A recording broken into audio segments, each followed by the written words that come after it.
High, আমি নেশা। যেমন বলেছিলাম আমার লাইফের ছোট ছোট কিছু গল্প তোমাদের সাথে শেয়ার করব। তো আজকে বানিয়েছিলাম মালপোয়া। প্রথমে 1 কাপ সুজি এবং 1 কাপ ময়দা আর চিনি দিয়ে ভালো করে ড্রাই উপকরণগুলো মিলিয়ে নিয়েছিলাম। তারপরে দুধ অল্প অল্প দিয়ে একটা ভালো ব্যাটার তৈরি করে নিয়েছিলাম। শুকনো কড়ায় মুড়িটা ভেজে আমি গুঁড়ো করে নিলাম যাতে কিনা টেস্টটা আরও ভালো হয় এবং মিশ্রণে সেটা মিশিয়ে দিলাম। এবার এটাকে 1 ঘন্টার মতো আমি রেস্টিংয়ে দেবো। ততক্ষণে আমরা বানিয়ে নিই চিনির সিরাপ।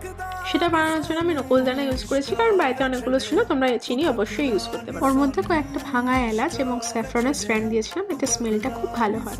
ব্যাটারটা খোলার পরে 1 চামচ ঘি দিয়ে দিয়েছিলাম যাতে কিনা ব্যাটারটা স্মুথ হয়। এবার লো টু মিডিয়াম ফ্লেমে আস্তে আস্তে তুমি এক একটা করে মালপোয়া ভাজতে থাকবে। আমি কয়েকটা মালপোয়া রসে দিয়েছিলাম এবং কয়েকটা আমি শুকনো তুলে রেখেছিলাম। রসে দেওয়াগুলো আমি একটা নেটের সাহায্যে এক্সট্রা রসটা ছড়িয়ে রেখেছিলাম। আজকের জন্য এইটুকুনি, বাদ বাকি কথা তখন ওতেই থাকবে। টাটা।